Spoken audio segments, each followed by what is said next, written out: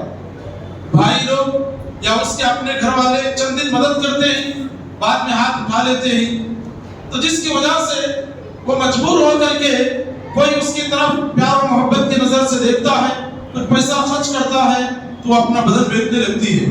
ایسے بہت سارے حالات ہیں، مگر وقت کی قلت ہے۔ میں آپ کو بتانا یہ چاہتا ہوں کہ ہمارے اس نندی کوٹپور میں انشاءاللہ ہم بیت المال قائم کریں گے نہیں کریں گے؟ کب سے کرنا ہے؟ انشاءاللہ آج سے ہی کریں گے۔ کب سے کریں گے؟ انشاءاللہ آج ہی سے کریں گے۔ اس محفل میں اب ہم لوگ جو ہے چند نوجوانوں کو کھڑا کریں گے، آپ جتنا بھی ہو سکے ڈالو، مگر یہ پیسہ آپ کا بیت المال میں جمع ہوگا۔ کہاں جمع ہوگا؟ بیت المال میں۔ اس کے بعد آپ کے گھرانے میں جو بھی پرانی چیزیں ہیں، پرانا سامان ہے، آپ لا کر کے ڈال دیجیے۔ رمضان میں جب فطرہ آپ تقسیم نہیں کر سکتے، آپ فطرے کو بھی جمع کیجیے یہاں بیت المال میں۔ انشاءاللہ ہم نوجوانوں کے ذریعے کام لیں گے اور باقاعدہ جو مستحق ہیں، جو پریشان حال ہیں، جن کا گھر نہیں چلتا ہے، جن کا چولہا نہیں سلگتا، جو بیمار ہیں، ایسے لوگوں تک ہم مال پہنچانے کی کوشش کریں گے۔ تو انشاءاللہ آج ہی سے ہم بیت المال کا نظام قائم کریں گے۔ ہمارے اس گاؤں میں بیت المال کا نام جو رکھا جاتا ہے وہ سلفی بیت المال ہے۔ کیا نام ہے؟ سلفی بیت المال۔ تو انشاءاللہ اس نام سے ہمارا بیت المال آج ہی سے قائم ہوگا اور اس کے بعد یہاں سے ختنہ کیمپ بھی چلیں گے، یعنی بیت المال کے ذریعے سے ختنہ کیمپ، جو غریب بچے ہیں ان کے ختنہ کیمپ ہوں گے، اور اس کے علاوہ تعلیم کے لیے پیسہ خرچ کیا جائے گا۔ اس کے علاوہ مکاتب، یعنی ہر مدرسے میں ہم مکتب قائم کریں گے، کیونکہ اسکولز ایسے ہو رہے ہیں کہ ہمارے بچوں کا دن بدن گھٹتا جا رہا ہے، یعنی دین اسلام بچوں کے سینے سے چھین لیا جاتا ہے۔ ہمارے اس گاؤں میں بہت سارے اسلامک اسکول نہیں رہنے کی وجہ سے بہت سارے اسکولز ایسے ہیں کہ وہاں پر بچی بے پردہ رہ کر کے پڑھنا پڑتا ہے اور ان کو جو ہے دن بدن دین سے دور کیا جاتا ہے۔ تو اس لیے ہر مسجد میں ہم مکتب قائم کریں گے۔ بعض مسجدیں ایسی ہیں کہ وہاں امام کو تنخواہ نہیں دی جا سکتی، لوگ غریب ہوتے ہیں، تو جس کی وجہ سے انشاءاللہ بیت المال سے ہم ان کے لیے تنخواہ کا بھی انتظام کریں گے، مکاتب کا انتظام کریں گے۔ نوجوانوں کی تربیت، یعنی نندی کوٹپور کے اندر بہت سارے لیبر نوجوان ہیں، گورنر نوجوان ہیں، ان کو جو ہے تربیت کوئی نہیں کر رہے ہیں، کوئی عالم ان کو کلاسز نہیں چلاتا، اور نوجوانوں کو کیا کرنا ہے یہ کام نہیں ملنے کی وجہ سے ہمارے اکثر و بیشتر نوجوان دن بدن بگڑتے جا رہے ہیں، شرابی بنتے جا رہے ہیں، اور اس کے علاوہ موبائلوں پر اکثر اپنا وقت گزار رہے ہیں۔ تو نوجوانوں کی تربیت کا نظام ہم انشاءاللہ عمل میں لانے کی کوشش کریں گے۔ تو اگر بیت المال رہے گا، ہمارے آپ دیکھیں اتنے علماء نندی کوٹپور میں، اتنے علماء، بہت سارے علماء ہیں، ہم جو ہے یہی کے علماء سے انشاءاللہ کام لیتے رہیں گے۔ خواتین میں بھی ہمارے پاس الحمدللہ پروگرام چل رہا ہے، یہاں بازو میں ہر ہفتہ جو ہے تفسیر قرآن سے ایک معلمہ جو ہے الحمدللہ خدمت انجام دے رہی ہے، اللہ انہیں جزائے خیر عطا فرمائے۔ اس کے بعد پیر کے دن تعلیم القرآن کے نام سے یہاں الحمدللہ بڑی عورتوں کو قرآن مجید کا علم دیا جاتا ہے۔ اس کے بعد چہارشنبے کے دن ہر چہارشنبہ جامعہ مسجد میں خواتین کے لیے پروگرام رکھا گیا ہے۔ تو ہم چاہتے ہیں کہ صرف اتنے ہی کام کرنے سے کافی نہیں ہوتا. آپ ماروتی نگر کو دیکھو، ماروتی نگر میں بہت ساری مسلمان عورتیں کھیتوں کو کام جاتی ہیں، نہ ان کو نماز معلوم نہ دین معلوم، ان کے بچے بھی دین سے دور اور یہ بھی دین سے دور، اور کہتی ہے کہ کام کو نہیں گئے تو کیسا چلے گا، کیونکہ کبھی شوہر شرابی ہوتا ہے یا کوئی شوہر بیمار ہوتا ہے، جس کی وجہ سے مجبور ہو کر کے عورت گھر سے نکلتی ہے اور کام کاج کر کے اپنے بچوں کا پیٹ پالتی ہے. میرے بھائیوں، ایسی خواتین کے اوپر بھی ہماری توجہ ہونا چاہیے، کیونکہ فقیری کیا کرتی ہے، انسان کو کفر تک لوٹاتی ہے. آج عیسائی مشنری کو آپ دیکھیے کہ عیسائی لوگ جو بھی بیمار ہوتے ہیں اسپتالوں میں، باقاعدہ وہ بیماروں کے پاس جاتے ہیں، فروٹس دیتے ہیں، ان کے دواؤں کا انتظام کرتے ہیں، اس کے بعد دھیرے دھیرے اپنا مذہب ان کو پلاتے ہیں. اور بہت ساری خواتین یہ سوچتے ہیں کہ ہم غم میں تھے، دکھ میں تھے، بیمار تھے، کوئی مسلمان آ کر کے ہم کو نہیں پوچھا، کوئی مسلمان آ کر کے ہم کو نہیں پوچھا، کوئی آ کر کے ہم کو دوا کا انتظام نہیں کیا.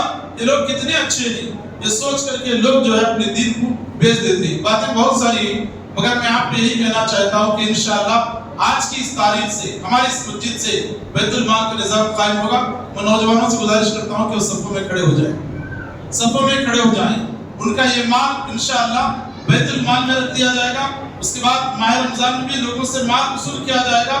بیت المال کا ایک نظام انشاءاللہ ہم قائم کریں گے، اور ہمارے اس گاؤں سے ہم جو ہے باقاعدہ بہترین طور پر دعوت اور تبلیغ کا کام اور اصلاح کا کام کرنے کی ہم ضرور کوششیں کریں گے.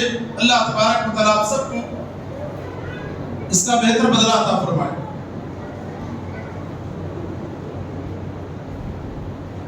تو انشاءاللہ میں ابھی اٹھو بھائی، اٹھ کر کے دے دو.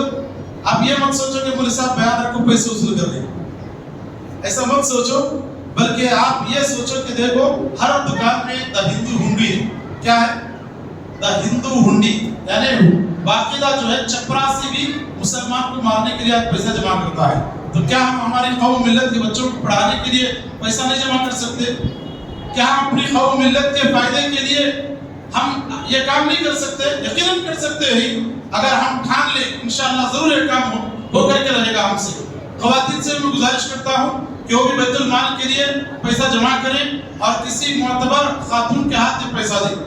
اس کے بعد میں بلا تاخیر صدر محترم کو دعوت دیتا ہوں. انشاءاللہ صدارتی خطاب ہوگا، یعنی مختصر طور پر صدارتی خطاب ہوگا، اس کے بعد اذان ہوگی، اس کے بعد جو ہے نماز کا اہتمام ہوگا. نماز کے بعد سارے شرکاء کے لیے، یعنی مرد حضرات کے لیے بھی خواتین کے لیے بھی کھانے کا انتظام ہے. تو آپ تمام جو ہے باقاعدہ کھانا کھا کر کے جائیں. اللہ تعالیٰ ہر بھائی کو جو پہلے بیت المال جو ہم شروع کر رہے ہیں اس کے لیے جو بھی اپنا پیسہ لگا رہے ہیں، اللہ تبارک و تعالیٰ ان تمام بھائیوں اور بہنوں کو اس کا بہترین بدلہ عطا فرمائے اور یہ پیسہ ان کے لیے صدقہ جاریہ بنائے.